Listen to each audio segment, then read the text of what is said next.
Hey, welcome back to another edition of Babyface Beer Review. My name is Alex. I'll be your host guide and walking you through this beer review for the next few minutes here today. Really excited to be here as always, but today we have a very special beer, at least I consider a special beer. This is the second beer out of the Leo versus Ursus chronology from Firestone Walker Brewing Company, Paso Robles, California. And this is their Adversus, which is an unfiltered double IPA. In regards to the specs, it clocks in at 8.2% alcohol by volume and 55 IBU, so a little lower on the spectrum in terms of IBU content there.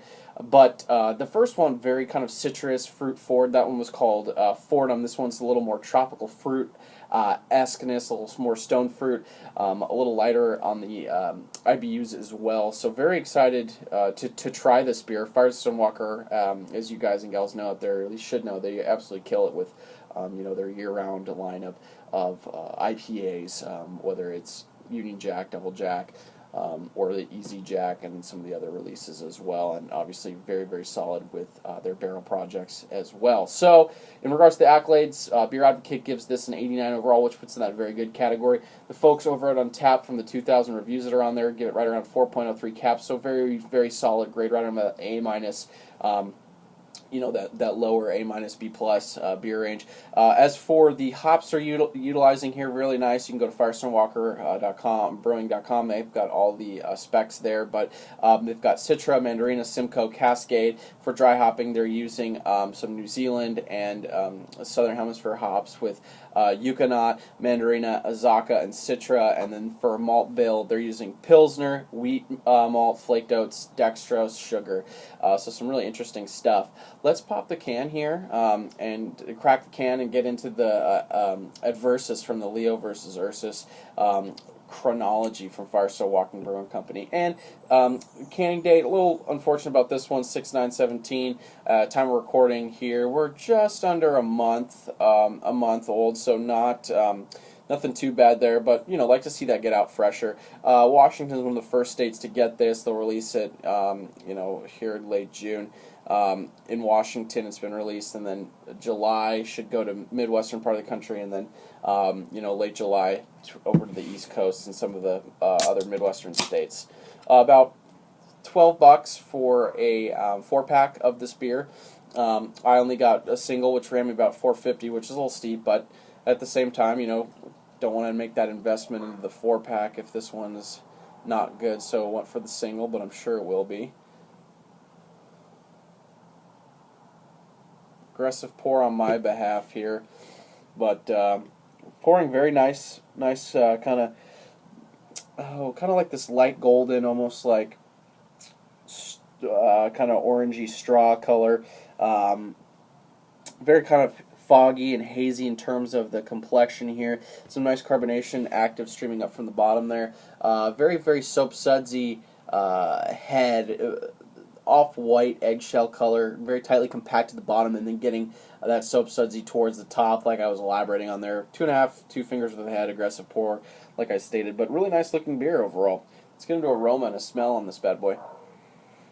Oh wow, yeah, there's a nice light citrus zest, citrus rind quality, orange rind quality, a little bit of like oniony dankness to this one, some earthiness, definitely tropical fruits, pineapple, mango, papaya, a little bit of guava, some peach, the stone fruit element, a little bit of that sweet malt, maybe a touch of wheat, some clementine. Yeah, a lot of stuff going on in here. This is really nice smelling. Wow.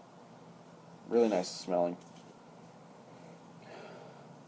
All right, yeah, my mouth's watering. Let's dive into the Adversus from the Leo versus Ursus chronology by Firestone Walker Brewing Company, Paso Robles, California. Cheers.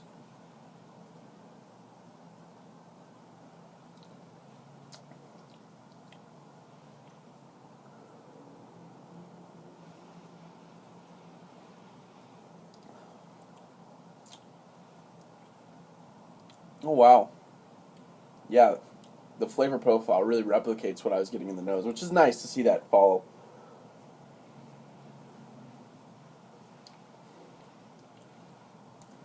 Up front, I get a little bit of bitterness for the 55 IBUs, and then it's followed by pineapple, peach, guava, mango, that nice stone fruit I was talking about from the peach. Then in the middle of the mouth, you get a little bit of it's a lighter malt bill. I get a little bit of that Pilsner malt, kind of that crackery, sugary, sweet malt profile that they're utilizing here. It's very nice and balanced, kind of like biscuity malt, I should say, more than crackery. Excuse me. Then on the back end, I get a little bit more of this hop resin element, a little more of that citrus zest and rind is coming out, along with some piney, pine needle notes, really making it a West Coast double IPA. And then it finishes very, very, very dry, which is beautiful, kind of balance out some of the sweetness there from the malts that they're using. Really, really well balanced. Definitely a hop forward beer, no doubt in my mind, but very, very balanced. It's a excellent drinking beer in terms of the flavor profile and the just smoothness of the beer. And getting into that mouthfeel, it's kind of medium light. I wouldn't say that it's over the top. Medium. It's definitely very, very drinkable. They've marketed this beer as a summer beer from what I've seen on the website, and there was a write-up from Paste Magazine as well. You can check that out, but very, very drinkable, very flavorful in terms of the tropical fruit element. Other than that, I mean, it's got a nice smoothness, kind of a velvety body. I mean, it is lighter, but it definitely still drinks like an 8.2% beer. Alcohol is pretty well hidden, but it's all there in terms of the construction for double IPA.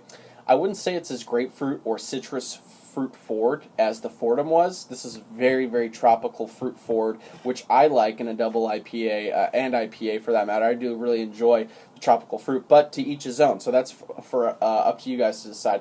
As for grade for this beer from me, I'm going to go at a 92.3. I'm going to go at a 92. I really like what the unfilteredness does. It definitely just adds a little bit more of that tropical fruit element, that smoothness of the body that you get from those unfiltered beers. But that's not what matters. What matters is what you guys and gals think. So let me know by leaving that all below in the comments section.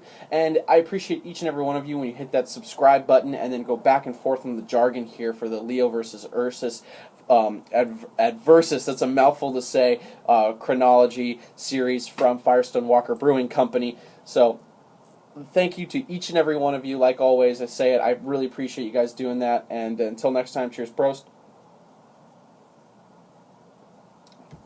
We'll see y'all again on Maybe Face Brew Review.